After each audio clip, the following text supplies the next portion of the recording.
El día de hoy, tristemente, vamos a culminar con nuestra serie El Sanador. Particularmente creo es una de esas series que a lo mejor no es tan tal vez emotiva o ilusionante o apetitiva. Apetitosa, gracias. Apetitosa, o sea, que de repente no te llega al paladar y dices, wow, qué rico, pero que es algo necesario para cada uno de nosotros. El que el sanador pueda hacer su obra dentro de nosotros. Así es de que ahí donde estás, quisiera pedirte me acompañes y me ayudes a orar, que ores por tu siervo, que ores por tu bendición, que ores para que Dios pueda hablarte a ti directamente en tu situación, en tu condición, y que realmente puedas recibir el potencial completo de lo que la palabra de Dios tiene para nosotros. Oramos. Señor, te damos gracias, te bendecimos. Gracias humildemente, Señor Jesús, me postro delante de ti, reconociendo mis limitaciones, Padre Santo, reconociendo que no alcanzo a comprender y no tengo todas las respuestas como para poder, Padre, funcionar a la perfección. Entiendo mis limitaciones y por eso apelo a ti, Señor Jesús, a que tú tomes el control de mis labios, que no permitas que mi entusiasmo del servicio anterior permee lo que tú quieres hablar el día de hoy y que sea específicamente lo que tú tienes para este pueblo en estos momentos, lo que salga de mis labios, Padre. Padre, que haya una armonía total, que mis labios puedan articular, Señor Jesús, tus promesas, tus bendiciones, tus oráculos, Padre Santo. Te bendigo, te glorifico y bendigo a tu pueblo, Padre, y declaro bendición de antemano sobre cada uno de los que estamos aquí. Declaro que las cadenas que el enemigo pudiera tener en nuestras vidas se rompen. Declaro sanidad, declaro restauración en nuestras vidas, Señor Padre, por Cristo Jesús. Amén. Y amén. Gloria a Dios. Muy bien, pues hoy continuamos con nuestra serie y el día de hoy culminamos. Esta serie inició con, o tal vez el núcleo de esta serie o el inicio de esta serie han sido dos historias distintas y similares a la vez. Una de ellas, un hombre paralítico que mientras Jesús estaba predicando en una casa por la necesidad, por la urgencia de ser sanado, rompieron el techo y lo bajaron. Y cuando Jesús observa eso, era evidente, era claro, era manifiesto que lo que este hombre necesitaba era la restauración de su cuerpo, que tenía una necesidad física, una necesidad obvia, una necesidad de circunstancias a su alrededor. Y sin embargo, Jesús, al verlo eso, conociendo lo que era evidente, lo voltea a ver y lejos de decir, levántate y anda, inicia. Y dice, tus pecados te son perdonados. Y la semana pasada hablábamos de una mujer, una situación un poco similar. Cómo Jesús estaba ministrando a la vida de un hombre religioso que lo había invitado y Jesús estaba en una conversación con este hombre, Simón. Y esta mujer llega y se derrama a los pies de Jesús. Mira la necesidad y la urgencia de esta mujer, que no le importó el protocolo, no le importó pedir permiso, no le importó que estaba interrumpiendo algo, sino que se postró a los pies de Jesús y con sus lágrimas empezó a lavar sus pies, con sus cabellos los limpió, los talló y luego los besó y después derramó algo hermoso sobre ellos. Una vez más, Jesús es evidente que ve la angustia. O sea, cuando una mujer, cuando un hombre viene a la iglesia y tú puedes percibir cómo inmediatamente está la oportunidad, van al altar y se derraman de él y lloran delante, sabes que hay algo de angustia en su corazón. Elí pensaba que esta mujer que no podía tener hijos, pensó que estaba borracha por la condición de su alma. ¿Sí recuerdan? Ana, ¿recuerdan cómo él pensaba que ella estaba borracha porque no tenía una condición normal? La angustia era evidente de esta mujer. Y sin embargo, Jesús la voltea a ver y lejos de decirle, ¿qué pides? ¿Qué necesitas? Le dice, tus pecados te son perdonados. Una vez más. Sin duda, habla claramente de lo que Dios valora en nosotros y cómo Él, antes de que restaure aquello que nosotros necesitamos que Él restaura, Él pone su enfoque en nuestro corazón. O sea, tú llegas con una necesidad válida, con un problema que está agobiando tu vida, que te está entristeciendo, que cada día es más doloroso, y tú llegas con esa necesidad, y lejos de que Jesús venga y diga, voy a restaurar esto, voy a hacer esto, empieza a enfocar tu corazón y a buscar sanar tu corazón. Es porque Dios sabe que para que sane las circunstancias, restaure el problema a tu alrededor y sea duradero, tiene que haber una transformación en el corazón. De lo contrario, en cuestión de tiempo regresas a lo mismo. Miren, muchas veces nosotros creemos que el problema con nuestra relación con otra persona es la otra persona.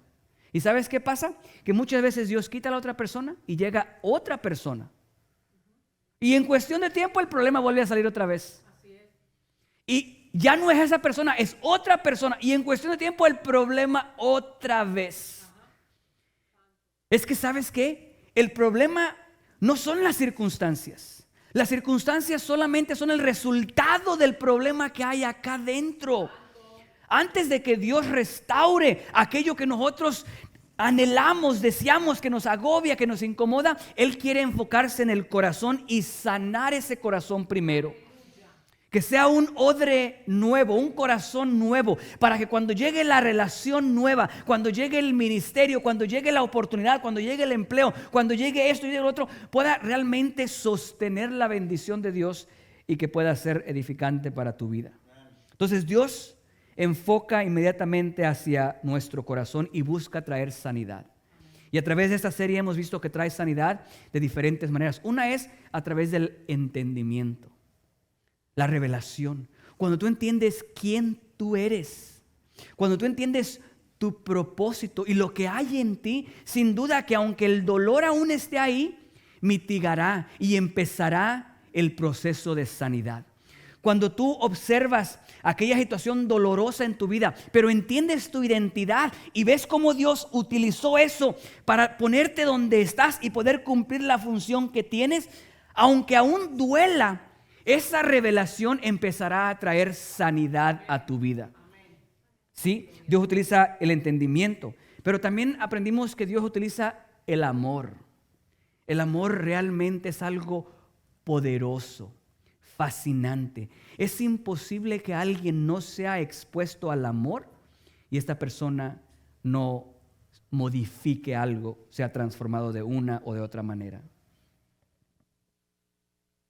Cuando tú eres expuesto al amor de Dios, entiendes el poder del amor. Miren, el amor nos rescata. Eso es el amor. El amor rescata. El amor, escucha, salva. El amor salva. El amor vino a la tierra a morir por nosotros. El amor, fíjate lo que hace el amor. El amor te escoge a ti. Impresionante lo que hace el amor. El amor ignora las cosas malas y se enfoca solamente en las buenas. No me digan que ustedes, nadie en algún momento cuando estaba con la persona que ama le dijo, ¿estás seguro? ¿Estás segura? Y le empezaron a enlistar cada una de las cosas malas de la otra persona. ¿Y sabes qué es el amor? El amor es ciego, no ve nada. El amor solamente ve lo bueno. Eso es el amor. Imagínate, eso es lo que hace Dios. Dios nos ve a nosotros, ve lo bueno y lo malo, ignora lo malo y dice, a este lo puedo usar. Y ahora, Dios ignora lo malo y conociendo cómo somos y lo que somos capaces de hacer, aún así nos escoge. Sin duda que sí. El amor es utilizado para la sanidad. El entendimiento es utilizado para la sanidad. Pero hay algo más que hace el amor y nos va a conectar con el tercer agente de sanidad.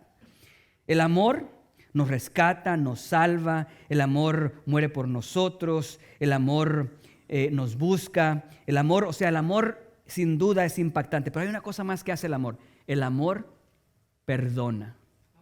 El amor perdona. El amor perdona. Que curiosamente es el tercer agente de sanidad. Miren, Dios ha de sanar nuestro corazón y tiene diferentes elementos que Él utiliza para sanar nuestro corazón. Uno de ellos es la revelación, el amor con el que atiende nuestras vidas. Y número 3 es el perdón. El perdón. No hay amenes, no hay amenes. El perdón. Hoy vamos a hablar acerca del concepto del perdón en lo que se relaciona con el reino de Dios. El concepto del perdón en relación al reino de Dios. No, es muy emocionante este mensaje, ¿verdad? Hoy vamos a hablar acerca de que Dios este año te va a bendecir financieramente, te va a dar una casa de 2 pisos, te va a dar un Mercedes-Benz para que llegues al pastor a comer por ahí de vez en cuando y te va a dar esto. ¿Aménes? ¿No hay aménes? Hoy vamos a hablar acerca del perdón. Ya un poquito mejor. El concepto del perdón. Dios utiliza diferentes cosas para traer sanidades a nuestros corazones. Y Él quiere que tu corazón esté listo para cuando sea depositada esa bendición sobre tu vida, tu corazón no impida que aquello dé fruto y se manifieste con plenitud en ti. ¿Les agrada la idea? Muy bien. Acompáñenme por favor Mateo, capítulo 18. Mateo 18, del versículo 23 en adelante.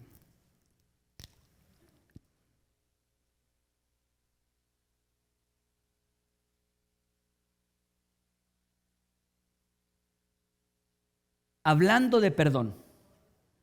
¿Me perdonan si me tardo un poquito más de lo normal? Gracias, hay que aprovechar. Muy bien. ¿Lo tienen? Mateo 18, 23. Vamos a utilizar esta parábola para resaltar ciertos conceptos acerca del perdón que son necesarios que nosotros entendamos si el perdón ha de traer sanidad a nuestras vidas. ¿Ok? ¿Lo tienen? Dice en el nombre del Padre, del Hijo y del Espíritu Santo. Por lo cual el reino de los cielos es semejante a un rey que quiso hacer cuentas con sus siervos. Y comenzando a hacer cuentas, le fue presentado uno que le debía, ¿cuánto?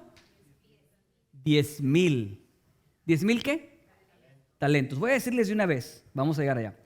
No se queden encajados en que ese es un término financiero, que es un término financiero. La razón por la cual en esta parábola que habla del perdón se utilizan términos financieros es porque los números, al hablar de finanzas, te presentan la posibilidad de medir muy bien y comparar una situación con otra. Cuando hay otras cosas a la hora de hablar del perdón, es un poquito más complicado de medir. Pero hablando de dinero, es fácil medir cuánto es lo que se perdona aquí y cuánto es lo que se perdona acá. Solamente por eso se utiliza el dinero aquí. Entonces, cuando dice 10,000, ¿cuántos? 10,000 talentos, está hablando de un término financiero, de dinero. ¿Okay? A este, como no pudo pagar, ordenó su señor venderle a él mismo, ¿ok? Y a su mujer e hijos, y todo lo que tenía, para que se le pagase la deuda. ¿Ok? Entonces, aquel siervo postrado le suplicaba diciendo: Señor, ten paciencia conmigo. Yo te lo pagaré todo, ten misericordia. ¿Okay? El señor de aquel siervo, movido a misericordia, le soltó. Y no le tuvo paciencia. Le perdonó la deuda completamente. ¿Okay? Siguiente versículo. Y vamos a parar ahí. Pero saliendo aquel siervo, halló uno de sus consiervos que le debía 100 denarios. Otra vez, un término financiero con una cantidad específica medible. Podemos medir cuánto es esto y compararla una con la otra. Son peras y manzanas tal vez, porque unos son talentos y otros son denarios, pero vamos a ver la cifra más o menos en un momento, ¿ok? Le debía 100 denarios y haciendo de él, le ahogaba diciendo: págame lo que me debes. Aquí la palabra "y haciendo de él" fue muy amable, con al que se encontró, con el que quería cobrar el dinero. Porque la versión en inglés dice que lo agarró del cuello. Así como aquí en Texas, cuando te le metes enfrente a alguien y se pone la luz roja, se baja del carro, te va a buscar a ti y te dice, ¿por qué te metiste enfrente? Así, literalmente lo agarró de enfrente, del cuello. ¿Okay? Esa es la escena. Y aquí quiero parar, porque algo no me cuadra a mí. Algo no me cuadra a mí. Vamos a ver las medidas que están hablando, ¿ok? Cuando dice 10,000 talentos, un talento es mucho más que un denario, ¿ok? En términos en aquellos tiempos traídos a nuestra imagen, vamos a decir, o a nuestros momentos, que la primera cifra es $1,000,000. ¿Okay? Y la segunda cifra la vamos a dejar en $100. Algo no encaja conmigo. La Biblia no dice cuánto tiempo pasó después de que se le perdonó la deuda de $1,000,000 a uno, a cuando se encontró el que le debía a él $100. Solamente dice que después de que se le perdonó eso, salió él. Pudieron pasar 5 minutos, 2 días, 2 meses, 3 años, no sé. La Biblia no dice, pudo ser instantáneamente o no. Lo único que tenemos aquí es una cantidad estratosférica, impresionante, de $1,000,000 y una cantidad insignificante de $100. Yo no sé ustedes, pero me parece exagerada la reacción de este hombre cuando estamos hablando de que se le perdonó $1,000,000. Y gracias a al perdón de esa deuda, pudo mantener su vida a él, pudo mantener a su esposa, sus hijos y lo que él tenía. Se le perdonó todo. Me parece un poco desproporcionado el hecho de que cuando le deban 100 acá, actúe con ira y coraje, lo agarre del cuello y le dice, ¿me pagas o me pagas? Algo no cuadra ahí. Y me lleva a compartir el primer concepto acerca del perdón. Y es que el perdón tiene 2 lados polarizantes. El perdón, cuando hablamos del perdón, el perdón consiste o tiene 2 lados completamente opuestos. El mismo perdón consiste de 2 lados opuestos, 2 monedas completamente opuestas, polarizantes. ¿Voy a qué me refiero? Yo me imagino que la emoción cuando le perdonaron la deuda fue llegar a casa, decirle a su esposa, vamos a hacer una fiesta, llama a los amigos, vamos a celebrar, porque yo tenía una deuda impresionante, tuve unos negocios por acá, por allá, y perdí aquí, perdí allá, y cuando me di cuenta estaba inundado, y después vino el acreedor y quería recoger no solamente el dinero, sino mi familia, y después de todo este estrés, soy libre. Y puedo disfrutar de la vida. Literalmente a él se le estaba dando una nueva oportunidad para vivir. Así se sentía, una oportunidad fresca para iniciar, donde el pasado ya no le iba a complicar su existencia. Era para hacer una fiesta, felicidad. Yo les digo, si a mí me pasa eso, no hay nada que en ese momento me amargue la vida. Si alguien me perdona una deuda de $1,000,000 y yo voy en la calle y alguien se me mete enfrente y frena rápidamente, lejos de yo enojarme le voy a decir un beso para ti el día de hoy. Y si de repente alguien más se acerca y me empieza a decir groserías y malas palabras, ¿tú crees que yo me voy a enojar y enganchar? Yo le voy a decir hasta un lado que voy a buscar a mi esposa para llevarla a comer y vamos a celebrar por la gran victoria el día de hoy. Ese es el lado que todos disfrutamos del perdón.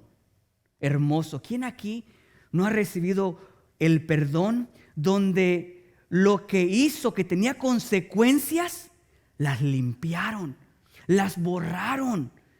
Se siente impresionante cuando pagas tarde y hay cargos que tienes que pagar y le pones una cara de perdón, por favor. Y la que está ahí o el que está ahí te observa y te dice, ok, pues te voy a quitar los cargos, no tienes que pagar los cargos. Gloria, se siente victoria. Tienes ganas de ir a gastarte ese dinero ahora en otro lugar. ¿Okay? Ese es un lado. Pero ahora veamos el otro lado. Y quiero darle a este hombre el beneficio de la duda. Yo quiero pensar que estos 2 eventos no sucedieron el mismo día. Se me hace difícil y complicado pensar que sucedieron el mismo día. Quiero pensar que sucedieron días después o meses después. Pero aquí quiero aclarar algo más. ¿Okay? Porque juzgamos a este hombre de manera incorrecta. Juzgamos a este hombre de manera incorrecta. O sea, ¿cómo es posible si te perdonaron 1,000,000, tú no perdones solamente $100? O sea, me parece que no es justo. Lo que pasa aquí es que en esta parábola estamos hablando de dos perdones en dos instancias distintas. Uno es el perdón en relación para con Dios, el rey. ¿Perdonó cuánto? $1,000,000. Otro, el perdón en relación con tu hermano, $100. Y las cantidades reflejan así en la superficie que no hay ninguna posibilidad en que lo que alguien te haga a ti se compare con lo que tú le hiciste a Dios. $100. Tu deuda con Dios es $1,000,000. Tú podrás decir, no, pastor, yo me he portado bien en la vida. Mira, déjame decirte que si Jesús murió en la cruz por ti, estás en la misma canasta que yo. Y he gastado $1,000,000 despilfarrados y necesitaba que alguien perdonara mi deuda porque era demasiado grande y no podía pagarla. Esa deuda de $1,000,000. Ahora, compartí esto en el servicio de inglés hace unos momentos y un hermano al final hizo las cuentas y quiso decirme cuánto era eso el día de hoy, porque entiendes que los tiempos cambian, hay devaluación, hay inflación, hay todo ese tipo de cosas y las monedas se miden diferente. Y él llegaba a la conclusión de que esa cantidad eran $3 billones. Pero eso no es tan impresionante como lo siguiente. Dice, eso era más que la deuda mundial. Escucha la comparación y lo impresionado que me dejó eso a mí. Porque estamos hablando de que a él se le perdonó $1,000,000 y creemos que es la deuda de él. No, ese $1,000,000 que en realidad son $3 billones, es el acumulado de la deuda de toda la humanidad. Estás hablando monetariamente, dinero que se podía deber toda la humanidad en comparación a la deuda real que teníamos de toda la humanidad. Jesús pagó esa deuda. No podemos comparar lo que este hombre lidiaba con él, 100, con lo que se le perdonó a él. Son dos cosas distintas. ¿Sí están conmigo? Entonces, hay dos lados opuestos. Cuando te perdonan, todo es felicidad y alegría y lágrimas de gozo. Y cuando tú tienes que perdonar es como pasarte unas espinas con un poquito de vinagre para que bajen las espinas. ¿Alguien ha comido tunas antes de pelarlas? Perdonar a otro es como comer tunas sin pelarlas. Si de por sí batallas para ir al baño, imagínate después.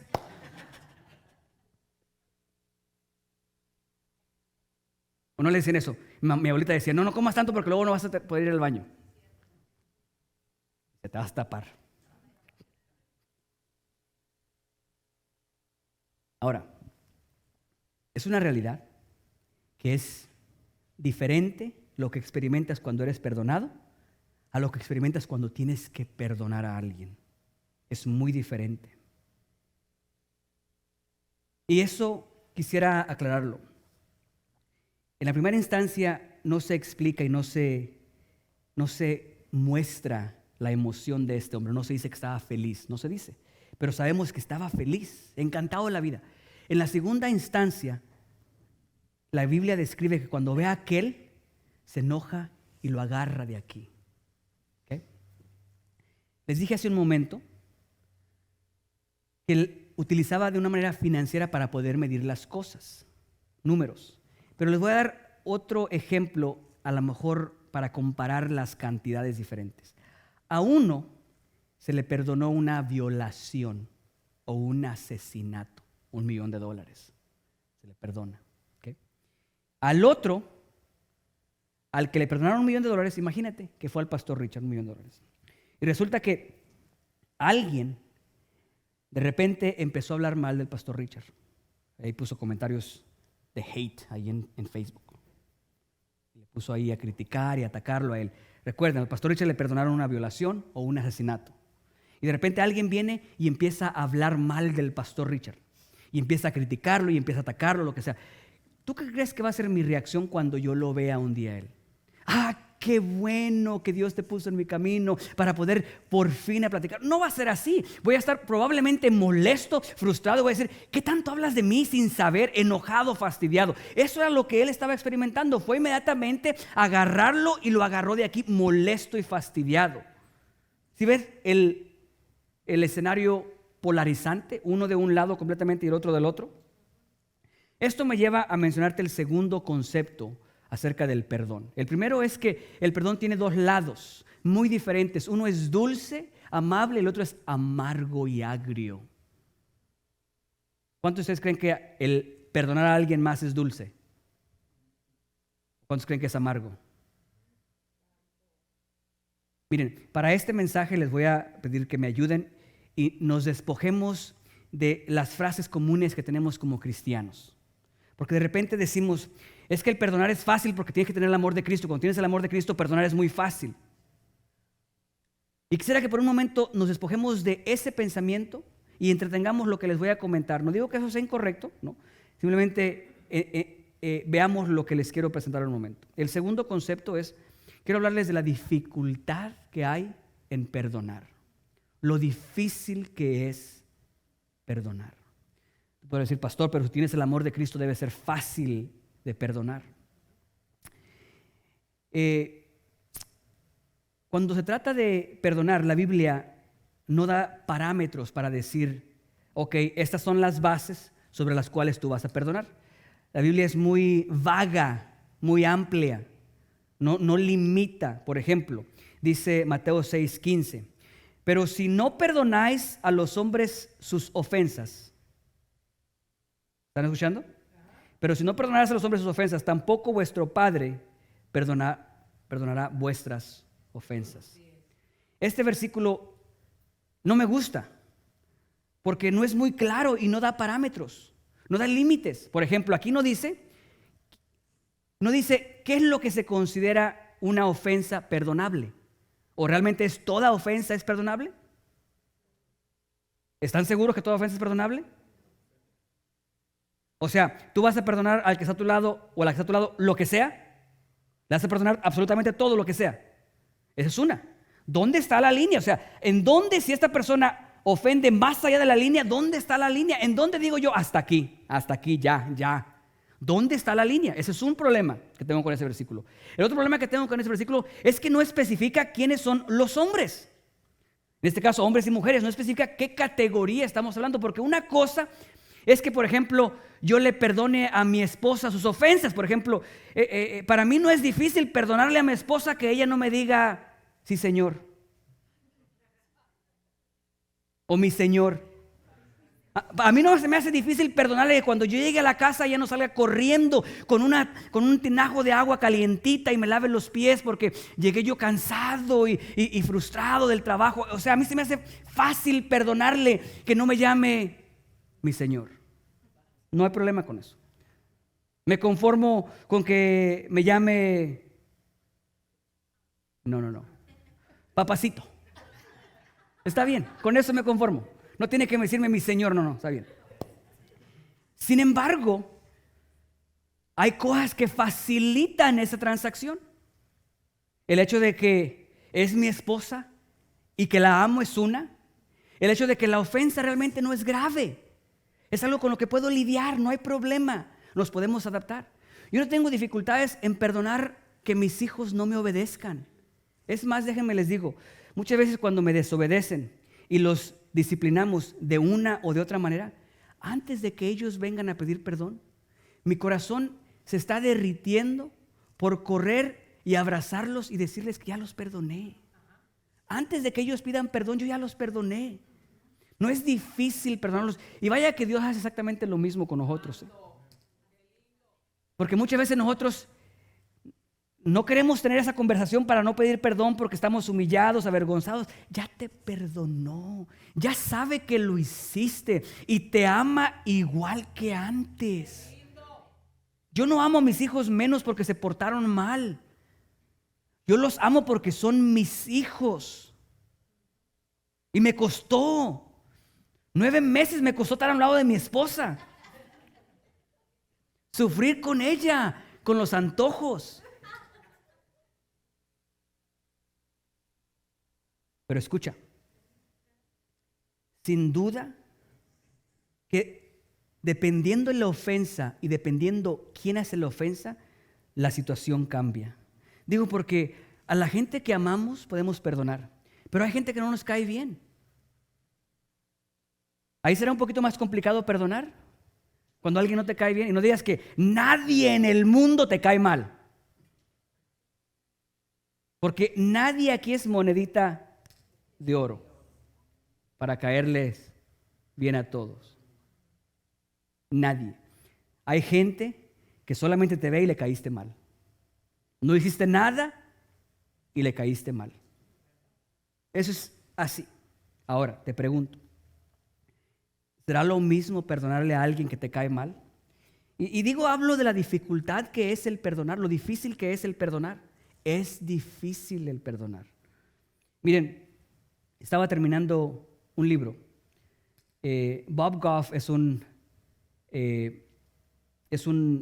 abogado, conferencista cristiano. Tiene una organización cristiana que se llama Love Does y se encarga de ayudar a niños sin defensas, niños abandonados, solos, buscar proveer lo más posible para que tengan una mejor vida.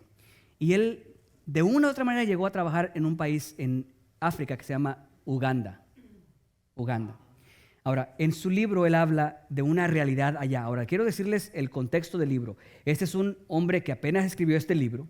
El hombre sigue vivo, y eso para que vean la cercanía a los eventos que yo les voy a mencionar.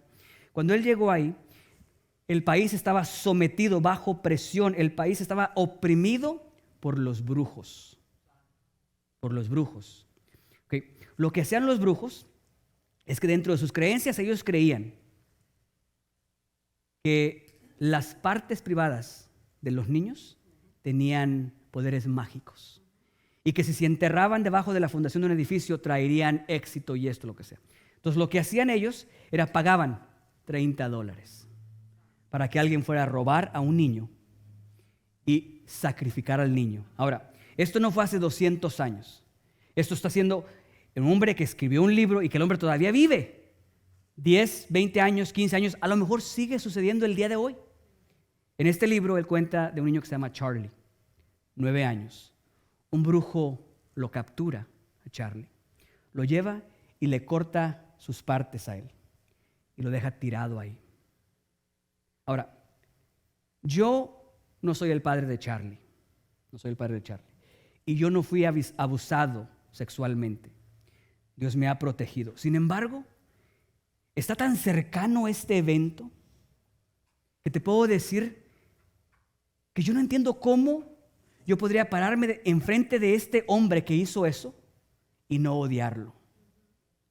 O sea, pensé en evitar decir esa palabra porque es demasiado fuerte, pero quiero que entiendas la realidad y lo difícil que es el perdonar. Porque muchas veces nos hace fácil decirle a alguien, perdona a este, porque si tienes el amor de Cristo puedes perdonar. ¿Qué haría yo si el que le hizo eso fue a uno de mis hijos? ¿Tú crees que yo haría como la Biblia dice, pon la otra mejilla y le traería a otro hijo mío para que hiciera lo mismo? ¿Tú crees que yo haría eso? No. Yo no sé lo que yo haría si estaría en el mismo cuarto que él.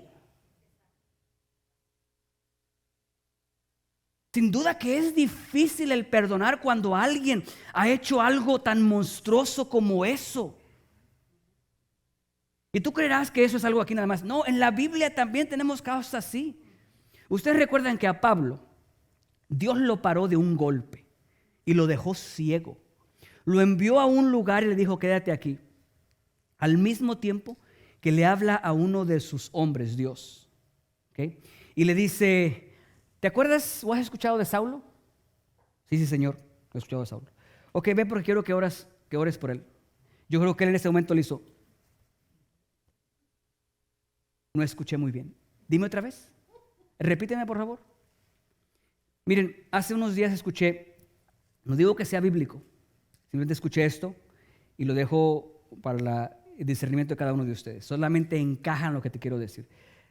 ¿Recuerdan que Pablo tenía un aguijón que tenía que luchar con él, al cual había orado a Dios para que se lo quitara? Alguien decía que este aguijón era el castigo que Pablo recibía, porque cuando él predicaba, en la audiencia había gente, familiares de algunos que él había matado, perseguidores de este movimiento cristiano. ¿Tú te imaginas a Pablo hablarle a este del amor de Cristo cuando este era hermano de uno que él mató acá? ¿Tú te imaginas la clase de complejidad que esto había? Ahora un poquito peor. ¿Tú te imaginas al hermano del que mataron allá? Que Dios le diga, ve y ora por este. No te entendí bien, Jesús. ¿Quieres que vaya a orar por este monstruo? Ayúdame a entender algo. ¿No es este el que está persiguiendo tu movimiento? Ayúdame a comprender qué pasa por tu cabeza cuando me pides que vaya y ore por este asesino. Que Dios te pide a ti que vayas y que ores por alguien que te ha hecho daño, que te ha dejado heridas que el tiempo aún no ha podido borrar, no ha podido quitar. ¿Tú te imaginas que tú vas a decir inmediatamente, claro que sí, Dios estaba esperando ese momento para poder ir a hacer eso? Y que me siga recalcando más ese dolor dentro de mí. No es fácil, es algo difícil, es una tarea complicada el perdonar. Sin embargo, pareciera ser que Dios no nos deja otra opción. Porque si no perdonamos a aquellos sus transgresiones, Él tampoco perdonará nuestras transgresiones. Que me lleva a preguntarme, ¿por qué Dios pide que perdonemos a otros? ¿Por qué Dios pide que perdonemos a otros? ¿Recuerdan a Ananías? Cuando Jesús le habla a Ananías. Recuerda esto, para que veas el contexto. Ananías no tiene el beneficio que tú y yo tenemos. Ananías no sabe toda la historia.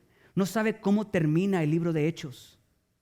Él no sabe de las cartas que Pablo escribió y de la unción sobre Pablo. Él lo único que tiene para trabajar es que hay un asesino que está ciego y que Dios quiere que vaya a orar por él. Miren lo difícil que es esto. No sé si algún familiar de Ananías murió por causa de Pablo. Sin embargo, esa es la tarea de Ananías. ¿Por qué Dios le pide a Ananías que haga eso? En el siguiente versículo, cuando Dios le explica a Ananías por qué, entendemos la primera parte del por qué Dios quiere que perdonemos a todos o a los otros. Le dice a Ananías, Dios a Ananías, ve y ora por él, porque instrumento me va a hacer para predicar a los gentiles, a los reyes. Tengo un plan para él. Esa es una píldora dura de procesar. Que alguien que hace el mal pueda ser un instrumento de Dios. Es difícil aceptar porque sabemos que los únicos buenos en esta tierra somos nosotros. Los malos son otros. Lo que yo hice no se considera como malo. Lo que tú hiciste no se considera como malo en tus ojos y en los míos. En los ojos de la otra persona será diferente.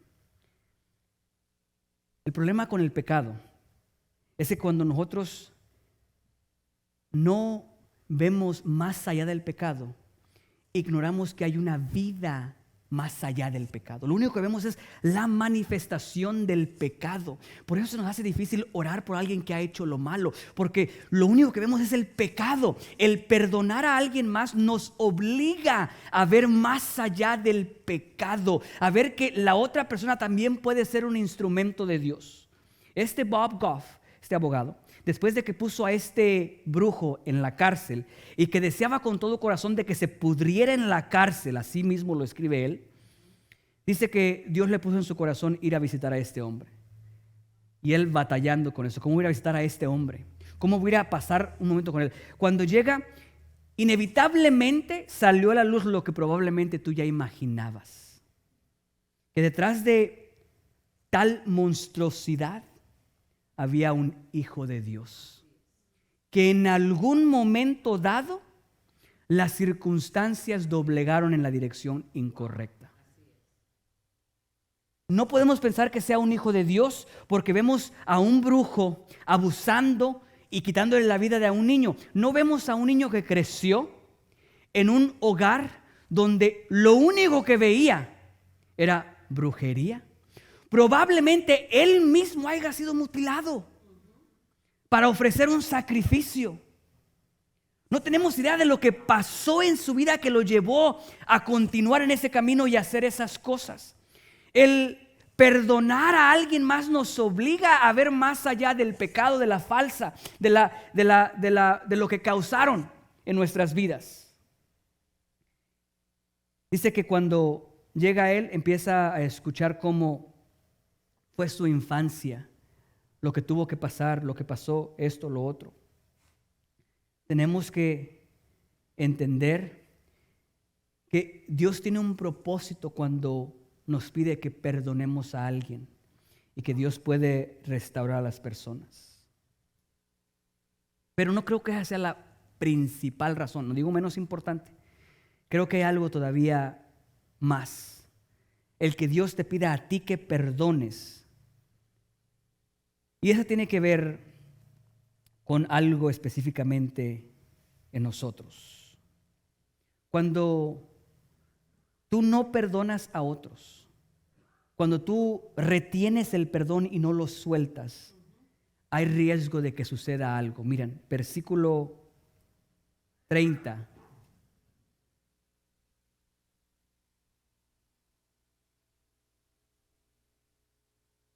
Cuando encuentra a este que le debía $100, le ruega que lo perdone, que le perdone la deuda, que lo espere, y él dice no. ¿Sabes lo que hace? Lo mete a la cárcel. ¿Okay? Déjame, te digo qué pasa cuando tú y yo no perdonamos. Mas él no quiso, sino que fue y le echó en la cárcel hasta que pagase la deuda. No quiso perdonar, no quiso perdonar. ¿Qué pasa cuando tú y yo no perdonamos? Siguiente versículo. Viendo sus consiervos lo que pasaba, se entristecieron mucho y fueron y refirieron a su señor todo lo que había pasado. Entonces, llamándole su señor, le dijo: siervo malvado, toda aquella deuda te perdoné porque me rogaste. ¿No debías tú también tener misericordia con tu siervo, como tuve misericordia de ti? Fíjese el siguiente versículo. Entonces su señor, enojado, le entregó a los verdugos hasta que pagase lo que debía. ¿Sabes qué pasa cuando tú y yo no perdonamos a nuestros transgresores? Somos llevados presos. El no perdonar te lleva preso. Y tú podrás mirarme a mí y decirme: pero pastor, yo no estoy preso. Yo tengo un buen trabajo, tengo una hermosa familia, tengo eso, tengo lo otro. ¿Sabes que hay gente que tiene todo y no tiene nada? Hay gente que tiene dinero y es pobre. Hay gente que tiene libertad, pero está preso por dentro. Hay gente que tiene salud física, pero no pueden levantarse de la cama. Hay gente que no tiene un solo problema en su cuerpo físico, pero no puede levantarse. ¿Sabes por qué? Porque los problemas del corazón tienen mucho más peso que los problemas físicos. Hay gente que no tiene manos ni pies y tiene una vida exitosa. Y hay gente que tiene manos y pies y un cerebro y una cabeza y no pueden conseguir nada. Cuando no perdonamos a alguien, realmente somos llevados presos. Tan presos estamos que muchas veces puedes estar en una fiesta celebrando tu éxito mientras escuchas de aquel que no has perdonado. ¿Y cómo es posible que aquella fiesta se arruina y te amarga la existencia? No has perdonado.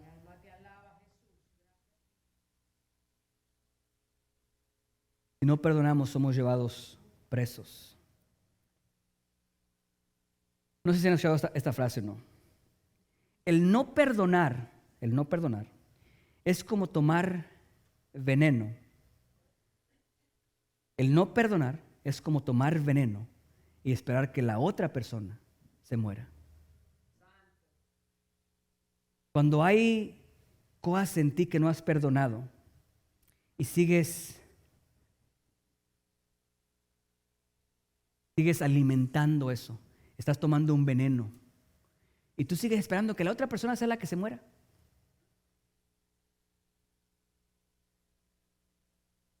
Dios quiere que perdonemos, no solamente porque son sus hijos y sus hijas, sino que quiere que perdonemos para que no estés más preso, para que seas libre, para que puedas avanzar en la vida, para que puedas disfrutar de cada momento que Dios te ha dado.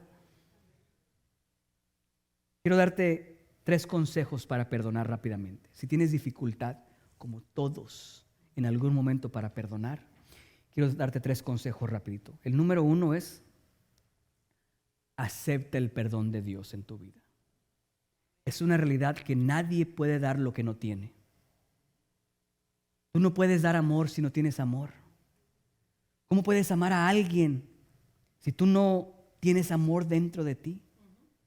Pero cuando experimentas el amor de Dios en tu vida, cuando experimentas cómo Dios viene y como un hijo desobediente, su padre lo agarra y lo abraza a pesar de la desobediencia, lo ama. Cuando experimentas eso de parte de Dios, es un poquito más fácil abrazar a aquel que no es tan obediente como tú, abrazarlo y esperar que Dios restaure su vida. Si tienes amor, puedes amar. Si has experimentado el perdón, podrás perdonar. ¿Y a qué me refiero con que aceptes el perdón? Miren, cuando fallamos, causamos dolor a las personas. Cuando nos equivocamos, otros sufren. ¿Okay? Pero cuando recibes el perdón, debes de soltar eso. No puedes seguir arrastrando la culpabilidad toda tu vida. En el momento que eres perdonado, tienes que soltar aquello o no podrás disfrutar de la vida, no podrás vivir, no podrás tú mismo perdonar a otros. Suelta. Si alguien ya te perdonó, suéltalo. Número 1, acepta el perdón.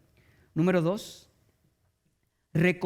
por favor reconoce que el perdón no viene de forma natural. Tú perdonar a alguien nunca va a llegar de forma natural. O sea, si tú estás esperando un día tener el deseo de perdonar a alguien, nunca va a llegar por sí solo. El perdón, el que tú perdones a alguien, no llega por sí solo. Escúchame, quiero decirte, dándole el beneficio de la duda a este hombre que fue perdonado $1,000,000 y aún así no tenía ganas de perdonar a los demás, es porque nosotros vamos en la vida y cuando alguien nos hace un mal, duele, es difícil y no va a llegar solamente por coincidencia el deseo de perdonar. Es algo que escuchas de Dios y nos toca que simplemente hacerlo. O sea, pero eso es ser hipócrita, pastor. No es ser hipócrita. Te voy a perdonar porque Dios te enseña que te tengo que perdonar. Ese paso tú lo das y Dios se encarga del resto. No vas a ser falso. No, vas a perdonar y Él se encarga de sanar tu corazón. Número 3. Número 1, acepta el perdón. Número 2, reconoce que el perdón no viene por sí solo, no viene de una forma natural. Tienes que dar el paso tú, aunque no sientas. Simplemente da el paso. Número 3, nunca se te olvide lo que te perdonaron. Y pareciera contrario al decir, acepta tu perdón, suéltalo. Y te digo acá, no olvides lo que te perdonaron. No son contradicciones. Esto no está diciendo que sigas culpable en el pasado, no. Eso está diciendo que no te olvides lo que te perdonaron. Porque sin duda que yo creo que cuando nosotros nos olvidamos del perdón que Dios ha puesto sobre nosotros, es más difícil perdonar a los otros. Es por eso que en Filipenses, si no me equivoco, capítulo 4, habla de que nosotros tenemos que pensar en las cosas que son buenas, lo que es verdadero, lo que es honesto, lo que es de buen reporte. Tenemos que pensar en estas cosas. Te voy a decir por qué. Porque cuando tú tienes fresca la memoria de que te perdonaron $1,000,000, es un poco más fácil perdonar $100. Pero cuando esa memoria está 5 años atrás, es más difícil.